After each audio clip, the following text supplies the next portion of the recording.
어느 날 아가사 박사님과 하이바라가 박사님 지인의 발명품 신작 발표회를 다녀오는 길에 자동차 엔진이 고장나 코난에게 전화를 걸고 있습니다. 자동차는 전화를 걸어 견인시켰고 버스 정류장까진 무사히 오긴 했는데 어째서인지 버스를 지나보내죠. 이를 듣곤 바로 지갑을 잃어버렸다는 걸 눈치채는 코난. 코난에게 전화를 한 이유도 모리에게 부탁해 자신을 데리러 와달라 말하기 위해서라 합니다. 하지만 코고로는 지금 의뢰를 받고 출타 중이라 하죠. 이어 코난은 눈매사 나온 하품녀에게 택시를 타고 데리러 와달라 부탁하라 말합니다. 그런데 미안하게 됐네. 눈매사 나온 하품녀라서. 하품녀 아니 하이바라도 그 옆에 있다는 걸 알게 되죠. 항상 박사님의 발명품을 바보 취급했는데 왜 거길 따라갔냐 독서를 퍼붓는 코난. 박사님의 눈물. 자신도 별로 오고 싶지 않았는데 혼자 집 지키기도 싫고 옆집에 정체 모를 음침한 인간, 즉 스바루가 신경이 쓰여 따라왔다 합니다. 이때 당시 하이바라는 스바루를 검은 조직의 일원으로 의심하던 때였죠. 이때 빵빵! 알 수 없는 차량이 경적을 울리며 하이바라와 박사님에게 다가옵니다. 한 젊은 여성이 창문을 내리며 돈이 없으신 것 같은데 곤란한 일이 생긴 거라면 도와주겠다 하죠. 마침 행성지도 박사님이 살고 있는 도쿄라 합니다. 그렇게 기뻐하며 차에 타려 하는데 앞자리에 후드를 뒤집어 쓰고 팔짱을 낀 기분 나쁜 남자가 있죠.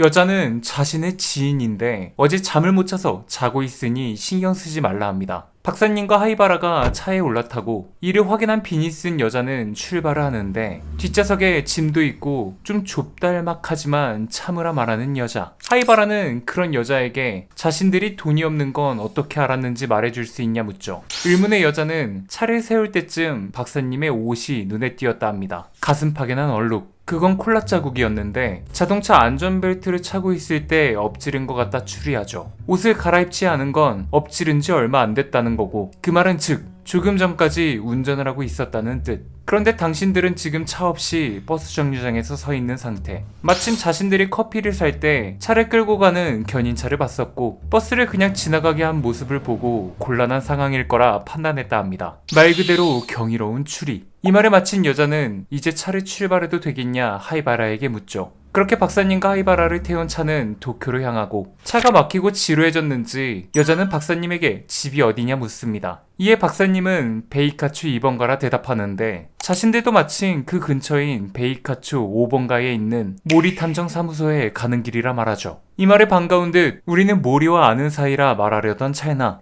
박사님의 옆구리를 가격하며 갑자기 졸리다 하는 하이바라. 그러며 내 놈도 이딱치고 자라하며 강제수면을 명하고 박사님의 배를 자신의 쿠션으로 사용합니다. 박사님은 눈치를 보며 무슨 일이냐 귓속말을 하는데 조수석에 앉은 큰 흉터가 난 남자와 운전석과 뒷자리에 타는과 핏자국이 남아있다 하죠. 이 말에 놀라는 아가사 박사님. 하이바라는 당분간 자는 척하며 이 사람들이 어떤 사람들인지 왜 모리 탐정사무소에 가고 있는 건지 상황을 지켜보자 합니다. 그런데 이때 자고 있던 남자가 일어나 주변을 살피더니 왜 차에 타던 인간의 수가 더 늘었냐 묻죠. 중간에 곤란한 일이 있는 것 같아 픽업했다 말하며 모리 탐정과도 아는 사이인 것 같다 말하는 의문의 여자. 이 말에 집을 찾아낼 수고는 덜게 됐다며 알 수 없는 미소를 짓는데 이윽고 표정이 싹 변하더니 그 꼬맹이는 어떻게 생각하냐 묻습니다. 자신이 보기엔 모든 걸 좌우하고 있는 중심은 그 에도가와 코난이라는 꼬맹이라 하죠. 그 녀석은 엄청난 괴물이지만 자신들이 준비한 선물을 주고 살짝만 쓰다듬어 주면 못젖을 갸르릉거리며 이것저것 풀어줄 거라 기대한다는 남자. 그리고 그 선물은 반죽음이라 합니다. 좀 더 빨랐더라면 몰살도 괜찮았겠지만 이번엔 반죽음으로 만족하자 말하죠. 이 말에 자는 척하는 박사님과 하이바라는 표정이 굳어지는데 인기척을 느꼈는지 뒤를 돌아보며 깼냐고 물어보는 여자. 그러며 차가 많이 막히니 잠깐 휴게실에 들리는 건 어떨지 물어봅니다. 하이바라는 들려도 괜찮을 것 같다 말하고 여자는 남자에게 글러브 박스에서 지도 좀 꺼내달라 부탁하죠. 그런데 글러브 박스 한 틈 사이로 권총이 보입니다. 그렇게 휴게소에서 내려 화장실에 가는 척 바로 코난에게 전화를 거는 하이바라. 차 안에 있었던 모든 일을 말해주며 어떻게 해야 할지 묻죠. 코난은 자신이 그 휴게소까지 가는데 30분 정도 걸리니 그 시간 동안 그들을 잡아두라 말합니다. 하이바라는 30분이라는 시간 동안 잡아둘 명분이 없다 하는데 코난은 치바에서 도쿄로 돌아오는 지인을 우연히 만나 그 사람들 차를 얻어 타기로 했다 둘러대라 말하죠. 하지만 그건 말이 안 됩니다. 자신들은 야마나시에서 도쿄로 돌아오는 휴게소라 치바와는 정반대라 말하죠. 하지만 코난은 그 말에 속아주는 놈들이면 되레 걱정할 필요가 없는 놈들인 거고, 머리를 좀 쓴다면 거짓말인 걸 눈치채고 내놈과 박사님을 찾아다닐 테니 자신이 도착하는 시간을 벌 수 있을 거라 말합니다. 그렇게 코난이 말한 대로 그 둘에게가 사정을 말하고 박사님과 함께 자리를 벗어나는데, 멀어져가는 하이바라와 박사님을 보며 단번에 저 둘은 거짓말을 하고 있음을 알아채죠. 그러며 차 안에서 반죽음 얘기를 한 걸 들은 것 같다 말하며 그 둘을 찾아 나섭니다. 한편 남자 화장실에 숨은 박사님과 하이바라는 다시 코난에게 전화를 거는데, 코난은 그들이 검은 조직이 아닌 그저 모리에게 원한을 품은 놈들일지도 모른다 말하며 그들의 특징에 대해 설명해달라 하죠. 하이바라는 의문의 여자는 니트 모자에 선글라스를 끼고 좌우로 갈라진 앞머리가 축 늘어져 있으며, 남자는 까무잡잡하고 수염이 숭숭 나 있고 왼쪽 눈에 큰 흉터가 있는 것 같다 말합니다. 추가로 권총을 갖고 있으며 차내엔 타는과 피를 닦아낸 자국도 있다 다시 한번 말해주죠. 마지막으로 이상한 표현도 썼음을 얘기해줍니다. 조금 좁달만 하지만 참으세요 라든지, 굳이 빨리 가겠다면 차에서 내려 제발로 쌩하니 날아가라 라든지. 이때 문 밖에서 노크를 하며 문을 열라 소리치는 남자. 하이바라는 놀라며 어떻게 해야 하냐 묻지만 코난은 지금까지 들은 정보와 이야기를 되짚어보더니 그 미소를 짓죠. 그러며 하이바라에게 큰 소리로 사형 중이라고 소리치면 바로 물러날 거라 말하는데, 다시 한번 노크를 하며 압박해오는 남자를 향해 하이바라는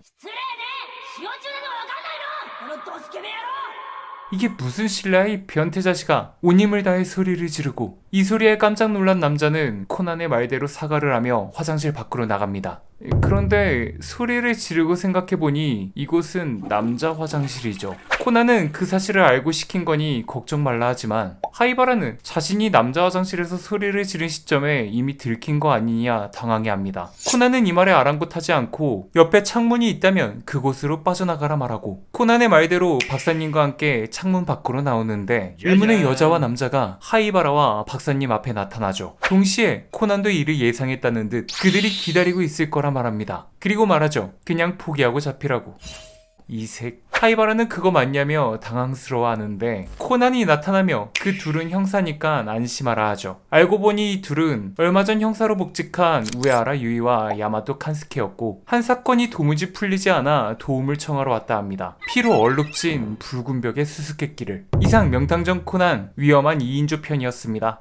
뒷이야기입니다. 이번 편은 붉은 벽 에피소드에 빌드업을 하기 위한 이야기였죠. 코난이 처음부터 현장에 있었더라면 애초에 그 둘을 알아보고 편안하게 마무리 지었을 테지만, 칸스케와 유이를 몰랐던 하이바라와 아가사 박사님만 등장시켜 긴장감을 고조시킨 고쇼 작가님. 나름 독자들을 속이기 위해 칸스케에겐 후드를 뒤집어 씌우고 유이에겐 비니와 선글라스를 씌우는데, 얼마 전 한 사내를 체포해 가던 중 숨겨둔 총을 꺼내 난사를 해 큰일 날 뻔했다 합니다. 그 수동에서 유이는 눈에 멍이나 선글라스를 쓴 거고, 칸스케는 제압 도중 이마에 부상을 입어 붕대도 가릴 겸 후드를 뒤집어 쓴 거였죠. 차에 난 타는과 핏자국도 이때 생긴 거였습니다. 그럼 코난은 이 둘이 칸스케와 유이인 걸 어떻게 알아챈 걸까? 그건 족달막하다, 날아가다라는 나가노 사투리와 왼쪽 눈에 커다란 흉터를 가진 사람이라는 말을 듣고 알아차렸다 하죠. 마지막으로 반죽음과 몰살이라는 말은 대체 뭐였을까? 그건 모란병을 말한 거라 합니다. 칸스케의 모란병은 할머니에게 직접 전수받은 거라 맛이 천하일품인데, 모란병을 만들 때 찹쌀을 반쯤 빻아 만들기 때문에 반죽음이고, 다 빻아버리는 몰살은 인절미라 한다 하죠. 칸스케와 유이도 하이바라와 아가사 박사님은 처음 봤기 때문에 괜히 그 말을 듣고 돈도 없는데 자신들을 위험한 사람이라 오해하고 도망친 게 아닐까 해서 찾아다닌 거라 합니다.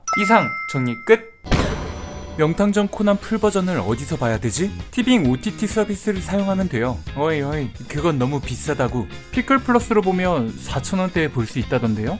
뭐? 자세한 내용은 고정 댓글에 남겨놓을게요. 명탐정 코난 실시간 라이브를 틀어달라는 분들이 꽤 많으신데요. 혹시나 제가 키지 못하더라도 제 채널로 들어가서 재생 목록, 명탐정 코난 리뷰 모두 재생을 누르시면 실시간 라이브처럼 모든 에피소드를 순서대로 보실 수 있습니다. 많이들 봐주시고 좋아요도 꾹 눌러주시면 제게 정말 큰 힘이 됩니다. 이상 저는 쿄자리였고요. 영상이 재밌었다면 구독과 좋아요 눌러주시면 감사하겠습니다.